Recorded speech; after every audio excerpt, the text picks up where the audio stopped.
5 പേരും ഇവിടെ നിന്നാൽ മതി. ഞാൻ കടിയനെ വിളിച്ച് ദാ അവിടെ വരാം. എന്നിട്ട് ഞാൻ ചോദിക്കും, ലോകത്തിലെ ഏറ്റവും വലിയ ധീരൻ ആരാ? അപ്പോ നിങ്ങൾ എന്ത് ചെയ്യും? ഇങ്ങനെ നിൽക്കും. ആഹാ, മിടുക്കന്മാർ. കടിയൻ ആനയെ ഇടിച്ചു വീഴ്ത്തുന്ന ശബ്ദം എന്താ എന്ന് ചോദിച്ചാലോ? മതി, ഇത്രയും കണ്ടാൽ തന്നെ കടിയന് സന്തോഷമാവും. ഹാവൂ, ആ ദുഷ്ടനെ സോപ്പിടാൻ ഇതിനും നല്ലൊരു ഐഡിയ എനിക്കിട്ടില്ല. വാ ചേട്ടാ, എന്ത് ഉത്തരവും എഴുതി കാണിച്ചു തരുന്നവരാ, നോക്കിയാട്ടെ. ലോകത്തിലെ ഏറ്റവും വലിയ ധീരൻ ആരാ? ഹമ്പടം മിടുക്കന്മാരെ.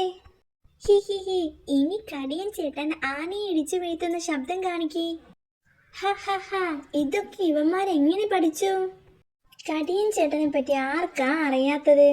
ഇനി ഞാൻ ചില ചോദ്യങ്ങൾ ചോദിക്കാം. കിളി എന്നതിന് വേറെ വാക്കു കാണിക്കേ. അമ്മോ, ഈ കൊനിഷ്ട് പിടിച്ച അക്ഷരമൊക്കെ ആരാ കണ്ടുപിടിച്ചത്? അടുത്ത ചോദ്യം, മീനിന്റെ വേറൊരു പേര് കാണിക്കേ. ഹുഷ്, സായേതി എന്റെ നട്ടലൊളുക്കേ. ഇനി 12 എന്ന് എഴുതി കാണിക്കേ പിള്ളേരെ. അവന്റെ ഒരു 12, എന്നെ കൊണ്ട് വയ്യ. വേറെ ഒരു പണിയുണ്ട്. പറ്റില്ലെന്നോ? എടാ, ദേ പോടാന്ന്. എന്നെ കളിയാക്കാനാണോടാ ഇവന്മാരെ കൊണ്ടുവന്നത്?